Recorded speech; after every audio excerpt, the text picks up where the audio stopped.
Hey YouTube, it's your girl Yona Marie, and today I want to talk about how to get a music sponsorship. Yona Marie Music, create with me. So not a lot of people talk about getting a music sponsorship, and that's because it's really hard to find out the process to getting a music sponsorship. A lot of companies will offer sponsorships to people that are out there touring, out there getting sales, have an audience on social media and more. But it's hard to actually find companies that are outreaching and looking for these artists and saying they're taking applications. So there are a few companies that are actively and openly looking for artists and musicians to sponsor, and I'll share those with you. But I also want to share a few tips on how to secure a sponsorship with a company that you may not have seen actively looking for musicians. So the first company I want to share with you that you may not know is looking for musicians and artists to sponsor is Taco Bell. So Taco Bell has a program called Feed the Beat, where they are actively looking for bands, people on tour that they can sponsor in exchange for some promotion. So I know what you're thinking. Taco Bell on the road while I'm on stage, my stomach bubbling in the mic. Not sure about that. I don't know how I will feel, but I'll leave a link in the description to that opportunity if you're interested. It's free food, free money, and you'll get exposure opportunities as well. So hey, now another company that is actively looking for musicians, especially instrumentalists, to sponsor is Yamaha. Now Yamaha is a very prestigious brand, a very well-known brand, and they're looking for, they say, very talented, extremely talented musicians. Now they had that on their applications page. I'm not saying that myself. I know I'm always saying, make sure you're good, make sure you got talent, because nobody want to hear you if you're not talented.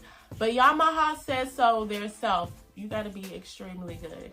So if you're interested in Yamaha sponsoring you as a musician, check the link in my description, see if you qualify. Yamaha is giving you press opportunities, promo, PR, deep discounts on their instruments. So check that out if you're very talented. I'm not sure what they can offer for a vocalist. I haven't applied myself as a vocalist. But see what you can do with them. It doesn't hurt to try. The worst thing they can do is say no.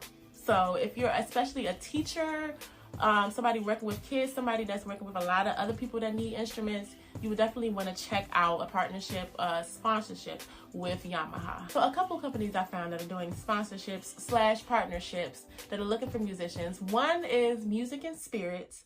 They're looking for people that make music in the Americana type of world. So if you're making blues, country, folk, bluegrass, they're looking for people to sponsor, especially if you're touring, if you have an audience already. So especially if you're in like the Virginia area, of course in the US, you might want to check out the link I have to them in my description as well. Another company that's looking for musicians and artists to sponsor is a clothing company called Thread Society. And they're looking for artists, bands that have a lot going on with their merch process. They can give you deep discounts, PR, promotion in exchange for getting their brand out as well. So check them out, see what they can offer you. It doesn't hurt to ask. The main thing I want to say about getting a sponsorship is it doesn't hurt to ask. It doesn't hurt to reach out. The worst thing they can do is say no or ignore you. And then at the end of the day, what did that do? Nothing. It doesn't hurt you at all. A lot of other companies are open to sponsorships, but they don't have it publicly displayed. So if you're looking to partner with a company, maybe you have a brand that you're regularly interested in, especially in your musician brand already.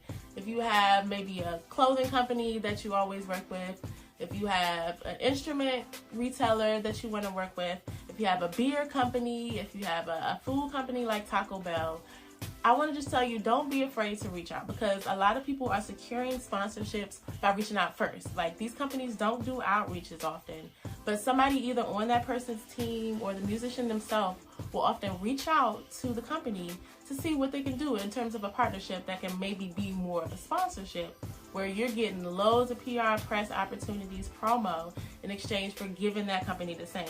You do want to build this relationship off of something that could be a mutual benefit. So if you're a new musician or artist, you don't really have an audience yet, you're not touring yet, you don't have a big social media following yet, you haven't gotten many sales yet, then this might be an opportunity you want to think about for the future, but build your audience first. Because the main thing that gets you success in the sponsorship and partnership world is having something to offer these companies. So see what companies will fit your brand as a musician. You don't want to reach out to a random company that has no link to what you're doing. It doesn't fit your brand. You don't fit their brand. You guys don't have an audience that actually will match well. You want to be able to reach out to somebody that their audience can feed into your audience and vice versa. Then the next step you want to do is simply reach out. So you can go to any company's website, go to their contact page. You don't have to be looking for a sponsorship page and looking for sections where they're actively looking for partnerships. A lot of times companies just have a contact us. They might have a page that's like advertising. Just see where you can reach out to them in a very professional manner, of course, and say, hey, this is what I have, this is what I'm interested in. So you want to be able to highlight key metrics. Your social media following is one key metric. How many people do you have on your TikTok? How many people is on your Twitter? How many people on your Facebook, etc.? Because the wider your audience, the larger your audience is, the more they'll be inclined to do some advertising to your audience through you, give you some free stuff, and give you an opportunity to get in front of their audience as well. So you want to be able to say, I got all of these people, I have all these people that I can put your brand in front of while I'm promoting myself through you as well. So make sure you have those numbers. Make sure your numbers are high. Make sure your numbers aren't fake. Don't come to a company with some bought Twitter followers, bought Instagram followers. Like, yeah, I got all of this. They can go to your page easily, see that you have like fake engagement or little engagement. That's not going to do well for you in the long run. So the second metric you want to think about is your audience when you're touring. Like, how many people are in the audience when you're doing shows? How many shows are you doing? How many ticket sales are you getting? Because the higher the numbers are there, the more they'll be likely to invest something into your audience, especially if it's a company like Yamaha. I know they mentioned on their sponsorship page that they're looking forward to you giving them a shout out every time you perform, and in exchange they're giving you free press and so on. So how many people are in your audience? Again, if your audience isn't big, if you're performing for your friends and family only, if you're performing for small groups of people, if you're doing open mics and it really isn't your audience, it isn't from your ticket sales, it might not be the metric you want to put down. Another metric you want to think of is an email list. Now, a lot of artists and musicians are not building email lists like I wish they were.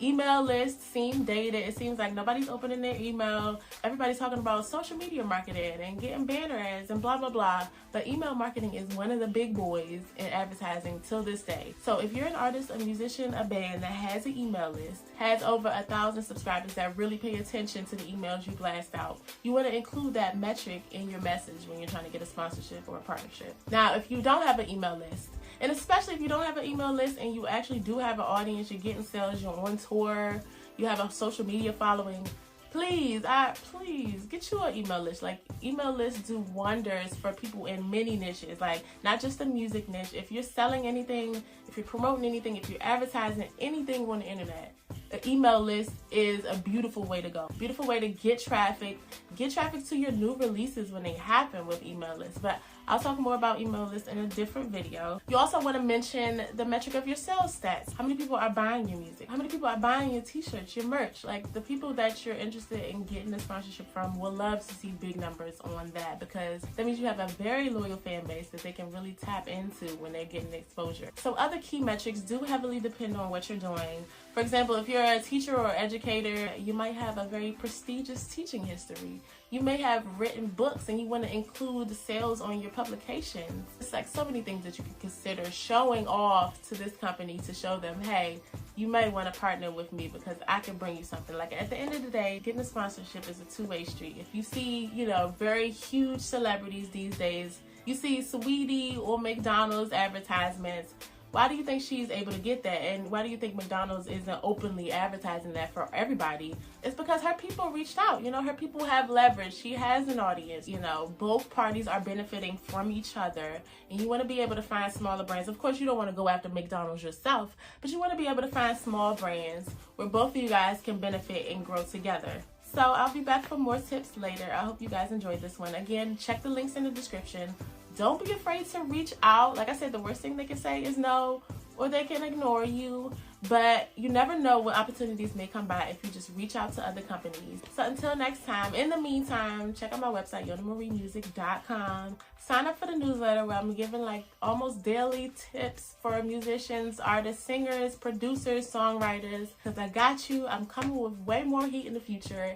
And I'll see you next time.